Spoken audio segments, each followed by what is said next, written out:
जादुई हरे मटर की खेती।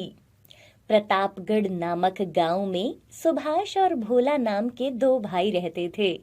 भोला का भाई सुभाष बहुत ही शातिर दिमाग का था। सुभाष की पत्नी कमला भी हर समय इसी ताक में रहती थी कि कब भोला को घर से निकाल दिया जाए।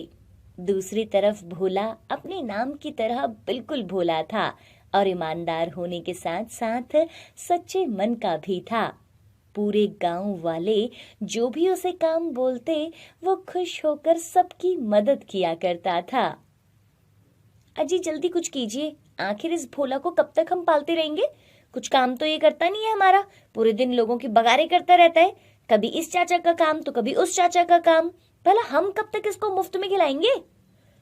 मन तो मेरा भी यही करता है कि इसे जमीन से बेदखल करके यहाँ से भगा दूं। अरे तो कब तक यही सोचते रहोगे? मैं तो कहती हूँ ना, तुम बंजर जमीन इसे दे दो, बाकी की जमीन अपने नाम कर लो। इससे हमारा काम भी हो जाएगा और गांव वालों के ताने भी नहीं सुनने पड़ेंगे कि भोला को हमने कुछ भी नहीं दिया। अरे वाह, क्या दिमाग चलता है तुम्हारा भाग्यवान। उसके बाद सुभाष सारी उपजाऊ जमीन अपने नाम करवा लेता है और बंजर खेत भोला के नाम करवा देता है।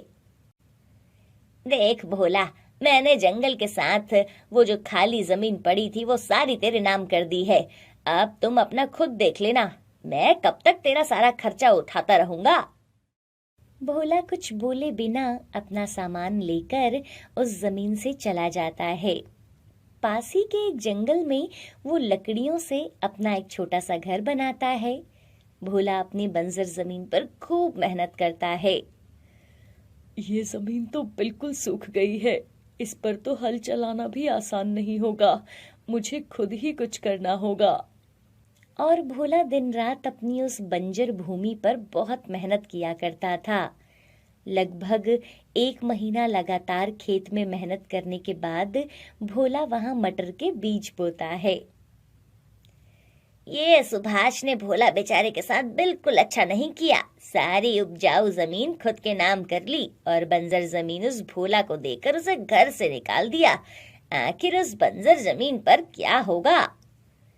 लेकिन भोला को ये सब कौन समझाए, वो तो पागलों की तरह इस बंजर जमीन की जुताई में लगा रहता है और सुना है उसने वहां मटर के बीज भी बोए हैं। कितना भी मेहनत कर ले लेकिन वहां कुछ नहीं होने वाला। ऐसे ही कुछ दिन बीत जाते हैं, लेकिन भोला के खेत में अभी भी मटर के बीज अंकुरित नहीं हुए थे।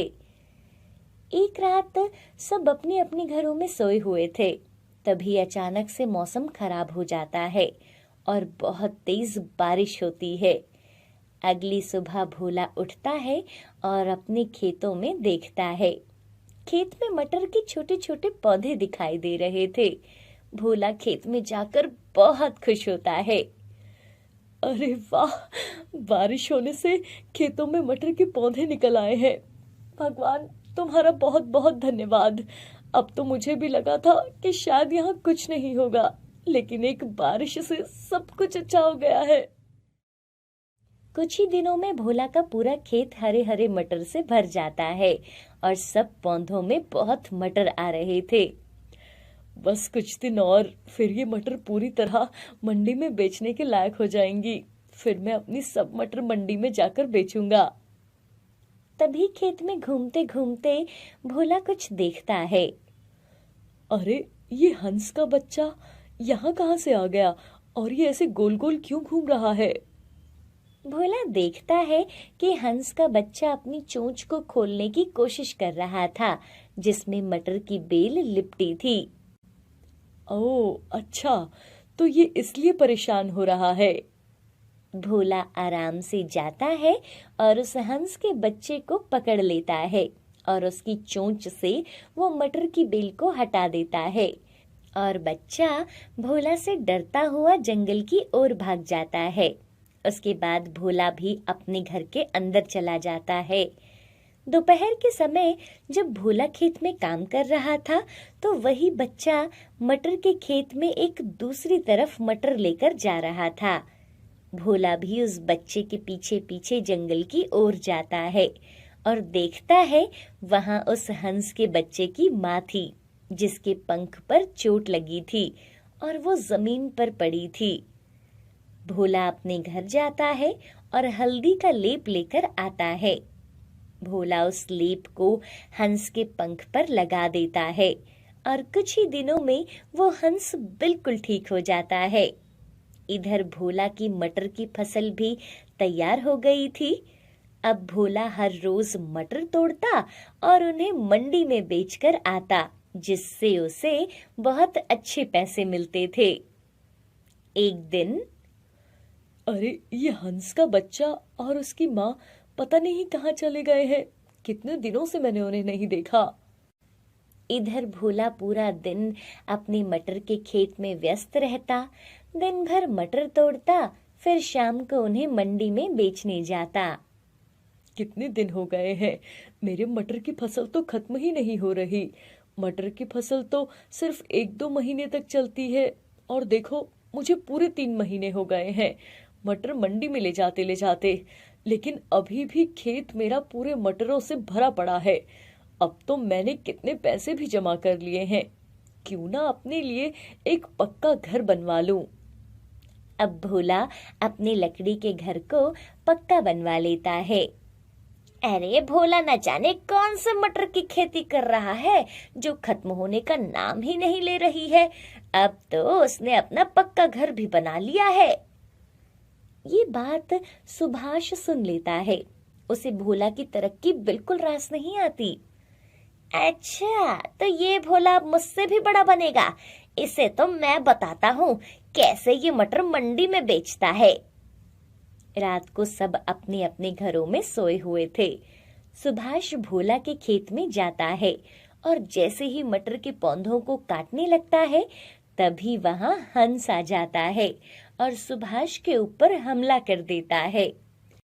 अरे हे भगवान, कोई मुझे इस हंस से बचाओ। अरे अरे ये कहाँ से आ गया।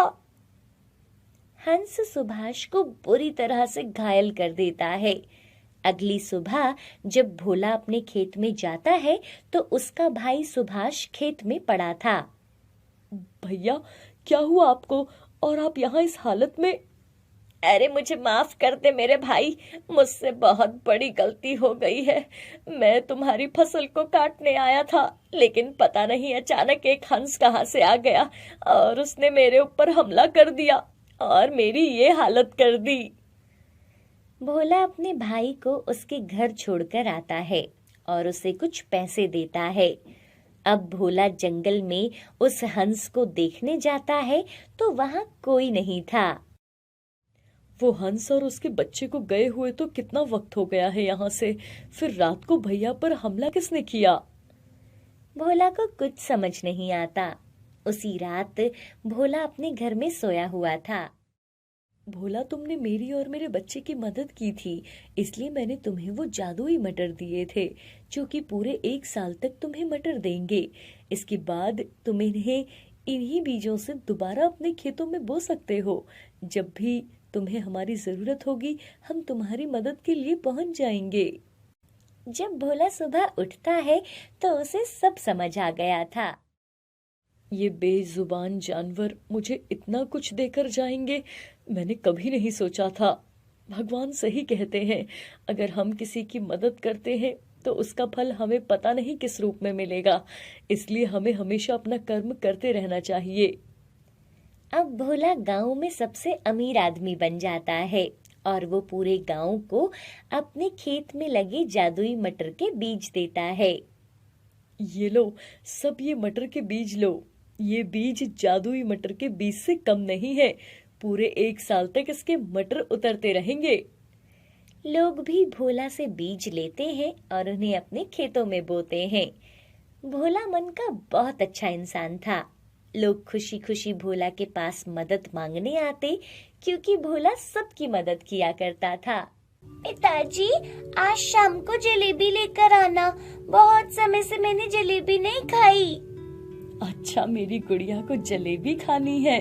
आज मैं काम से लौटते हुए ले आऊंगा। अब खुश?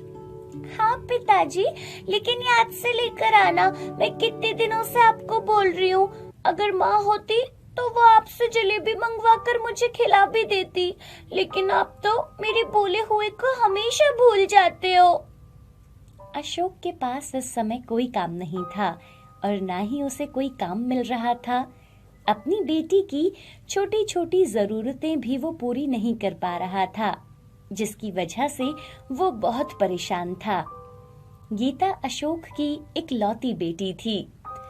गीता जब 5 साल की थी तब उसकी माँ सुमन उसे छोड़कर हमेशा के लिए भगवान के पास चली गई थी। अब अशोक ही अपनी बेटी का ध्यान रखता था।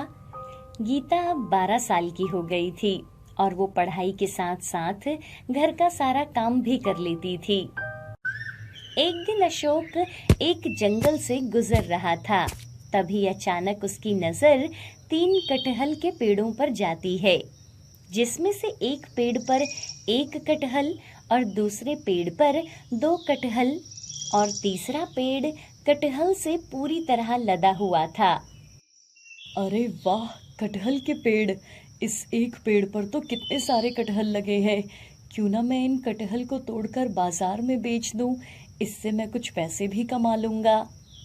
अशोक अपने सर से गमछा उतारता है और कुछ कटहल तोड़कर उन्हें बाजार में बेच देता है, जिसके बदले उसे अच्छे पैसे मिल जाते हैं। आज गीता के लिए जलेबी लेकर जाता हूँ। कितने दिनों से जलेबी की मांग कर रही थी। अशोक जलेबी और दुकान से घर का राशन लेकर अपने घर की ओर आ रहा था। तभी उसे एक घर के अंदर से एक बच्चे के रोने की आवाज आती है। माँ, मुझे बहुत भूख लगी है। आपने कल भी मुझे खाना नहीं दिया और आज भी बोल रही हो कि कल खाना खाएंगे। बेटा, तुम मेरी बात क्यों नहीं समझ रहे? बस आज की रात, कल पक्का मैं तेरे लिए खाना लेकर आऊंगी। लगता है कुछ बहुत बड़ी परेशानी है, तभी एक माँ बच्चे को खाने के लिए मना कर रही है। नहीं तो कौन सी माँ बच्चे को खाना नहीं देगी। अशोक दरवाजा खटखटाता है। एक छोटा सा लड़का बाहर आता है। बेटा, ये राशन तुम्हारे घर के बाहर पड़ा था, इसे उठाकर अंदर रख लो, कोई जानवर खराब कर देगा। तभी वो औरत भी दरवाजे के पास आती है। ये सामान अंदर रख लो। लेकिन ये सामान हमारा नहीं है। माँ, आप मुझसे झूठ क्यों बोल रही थी कि आज खाना नहीं है? आपने तो सारा सामान बाहर रखा था। और वो औरत कुछ नहीं बोलती, क्योंकि उसे इस समय उस राशन की बहुत जरूरत थी। वो बस हाथ जोड़कर अशोक का धन्यवाद करती है। अशोक उन लोगों की मदद करके बहुत खुश था। अशोक अपने घर जाता है। पिताजी, कितनी देर लगा दी आपने? पता है मैं कब से आपका इंतजार कर रही थी। अच्छा, ये देखो मैं तुम्हारे लिए क्या लेकर आया हूँ। गीता जलेबी को पाकर बहुत खुश हो जाती है और दोनों खुशी से जलेबी खाते हैं। अगले दिन अशोक फिर से काम के लिए निकलता है और वह जंगल में उसी कटहल के पेड़ के पास जाता है। कल मैंने तुम्हारे कटहल बेचकर अपने घर के लिए खाना लेकर गया, बल्कि मैंने दूसरों की मदद भी की। अगर तुम नहीं होते तो मैं ये खुशी महसूस नहीं कर पाता। और वह उसी पेड़ से कुछ और कटहल बेचने के लिए उतारता है। इस पेड़ पर सिर्फ 2 कटहल लगे हैं और वो भी पूरी तरह से पीले रंग के हो गए हैं। क्यों ना इन्हें घर लेकर जाऊं, इनकी अपने लिए सब्जी बना लूंगा और बीज निकालकर आंगन में बो दूंगा। क्या पता 1-2 पेड़ मेरे आंगन में भी उग आएं। अशोक पके हुए 2 कटहल अलग बांध लेता है और बाकी कटहल बेचने के लिए रख लेता है। सारे हरे कटहल वो बाजार में बेचकर अपने घर आता है। गीता, ये 2 पके हुए कटहल हैं, इसे धोकर काट ले, फिर मैं इसकी सब्जी बनाता हूँ। गीता भी दोनों कटहल को धोकर काटने लगती है। पिताजी, जल्दी आओ, देखो तो जरा, ये कटहल के बीज कैसे निकले हैं। अरे ये क्या? ये बीज तो सोने के हैं। हाय भगवान, हे भगवान, ये कैसा चमत्कार है। अशोक और गीता बहुत खुश थे क्योंकि दोनों कटहल के बीज सोने के थे। अगले दिन अशोक बीज इकट्ठे करता है और उन्हें बाजार में बेच देता है, जिससे उसको उम्मीद से बढ़कर ज्यादा पैसे मिलते हैं। अशोक बहुत खुश था। उस पैसे से वो अपने लिए घर बनवाता है और अपनी बेटी को स्कूल भेजता है। अगले दिन वो फिर उस पेड़ के पास जाता है। हे कटहल के पेड़, तुम्हारा बहुत बहुत धन्यवाद। तुमने मुझे सोने के बीज वाले कटहल दिए, जिसकी वजह से मेरी जिंदगी में इतनी सारी खुशियां आ गई। तभी पेड़ से आवाज आती है, हम जादुई कटहल के पेड़ हैं। तुम लोगों की मदद करते हो, इसलिए हमने तुम्हें चुना है। लालची इंसान हमें कभी नहीं देख सकते। तभी तीसरे पेड़ से आवाज आती है, मेरे पेड़ पर सिर्फ एक कटहल है, लेकिन मुझे भरोसा है इससे तुम बहुत से जरूरतमंद लोगों की मदद कर सकते हो। तुम इस पूर्णिमा से पहले मेरे सारे कटहल तोड़ लेना। पूर्णिमा की रात के बाद हम तीनों नए पेड़ के रूप में आएंगे और तुम्हारे जैसे किसी और जरूरतमंद की मदद करेंगे, जो अपने साथ साथ और लोगों की भी मदद करता हो।